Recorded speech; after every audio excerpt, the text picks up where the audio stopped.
Anda kembali di iNewsroom bersama saya Abraham Silaban. Pemirsa, Presiden Joko Widodo mengaku akan ikut turun atau cawe-cawe demi keberlanjutan pembangunan di Indonesia ke depan, termasuk mengawal pemilu 2024. Pernyataan tersebut disampaikan Presiden saat bertemu dengan para pimpinan redaksi media dan konten kreator di Istana Kepresidenan.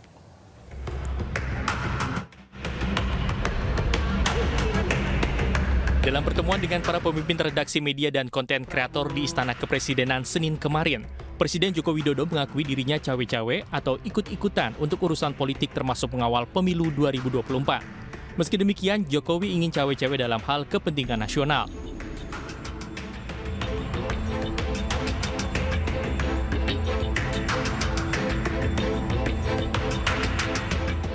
Soal cawe-cawe ini, Jokowi mengartikan tentang momentum negara dalam 13 tahun ke depan.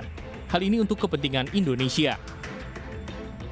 Keterangan resmi dari Istana menyebutkan konteks ucapan Jokowi cawe-cawe negara dalam pemilu adalah Presiden ingin memastikan pemilu serentak 2024. Presiden juga berkepentingan agar pemilu berjalan dengan baik tanpa meninggalkan polarisasi. Selain itu, Jokowi ingin agar Presiden ke depan mengawal dan melanjutkan kebijakan strategis seperti pembangunan IKN dan hilirisasi. Jokowi juga berharap peserta pemilu berkompetisi dengan fair. Untuk itu, Jokowi meminta TNI Polri untuk netral. Jokowi akan menghormati dan menerima pilihan rakyat. Jokowi juga akan membantu transisi kepemimpinan nasional dengan sebaik-baiknya. Kita akan dalam informasi ini bersama dengan Deputi 4 Kantor Staf Kepresidenan Juri Ardiantoro. Assalamualaikum, selamat petang Mas Juri. Selamat petang Mas Bram, apa kabar? Ya. Baik Mas Juri, saya harap Anda juga baik, tapi bagaimanapun kita harus mencermati apa yang disampaikan oleh Presiden, karena tidak sedikit yang mengkhawatirkan istilah cawe-cawe ini dikhawatirkan akan melanggar asas-asas dan prinsip pemilu yang sudah berjalan dengan baik sebagaimana mestinya. Ya sebenarnya apalagi yang harus diperdalam ya, apa yang sudah disampaikan oleh Presiden itu sudah sangat jelas. Kemudian ditambah lagi penjelasan dari Kepala Biro Pers dan Media Pak B.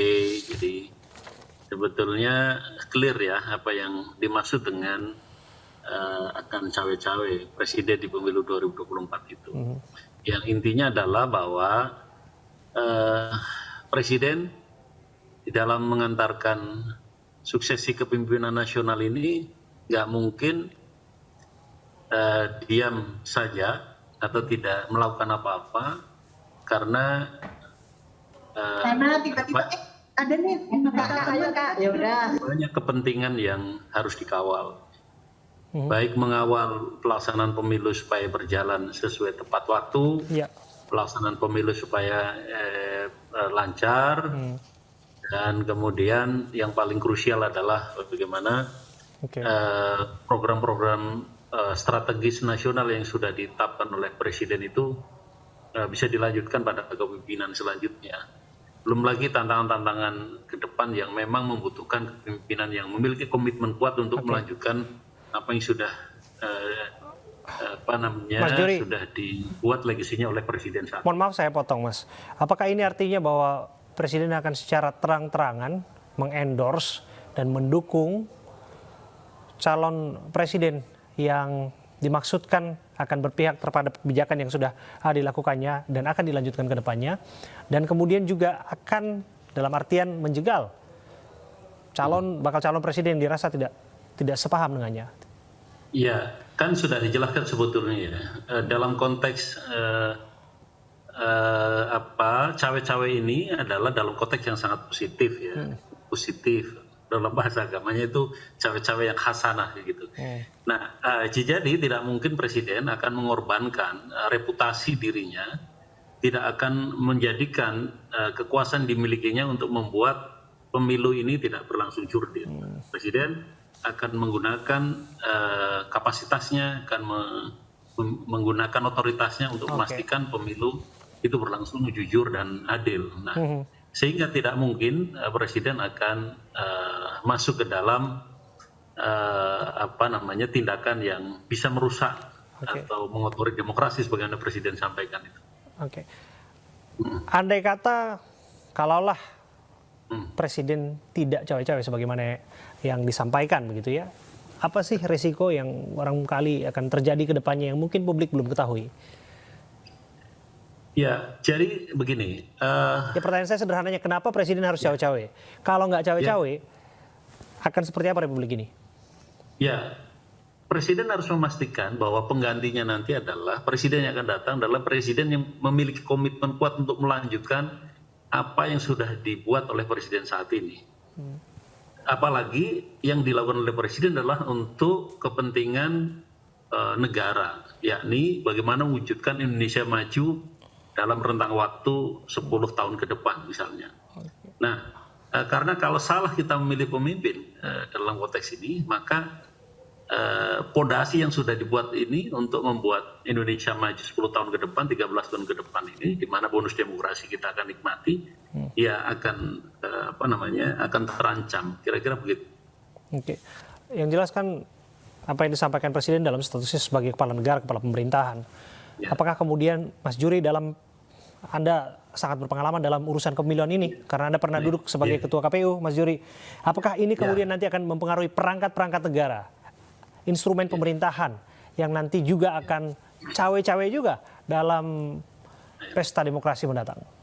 Kuncinya tadi sudah disampaikan ya oleh presiden langsung bahwa cawe-cawenya tidak akan merusak demokrasi, termasuk masuk ke dalam teknis pelaksanaan pemilu itu sendiri, karena presiden menyadari dan tahu betul bahwa teknis pelaksanaan pemilu, tahapan pemilu itu menjadi domain penyelenggara pemilu, KPU Bawaslu yang sifatnya mandiri. Jadi presiden tidak masuk ke sana karena itu biarlah menjadi domain KPU dan menjadi domain masyarakat untuk menentukan pilihannya.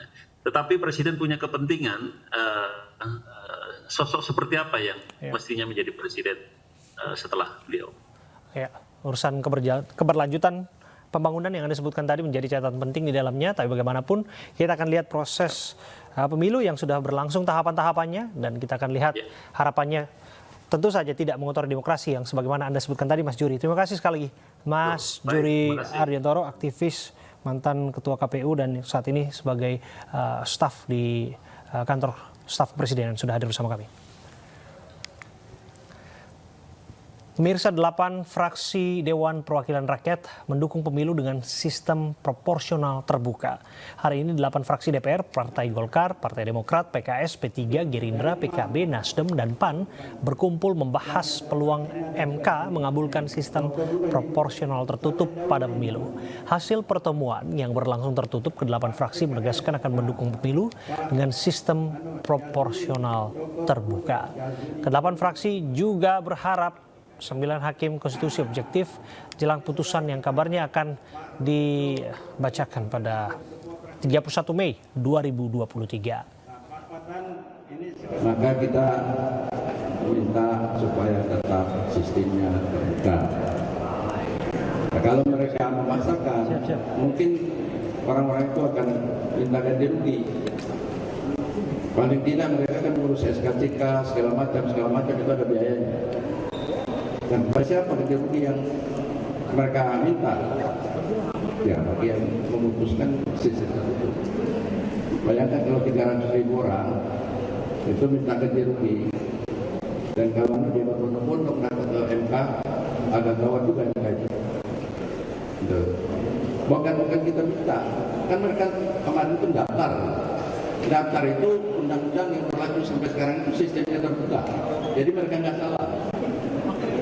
Sampai dengan pendaftaran kemarin, sistem yang berlaku adalah sistem terbuka. Nah, jadi kalau ada yang mencoba merubah sistem itu, orang yang mendaftar sebanyak itu akan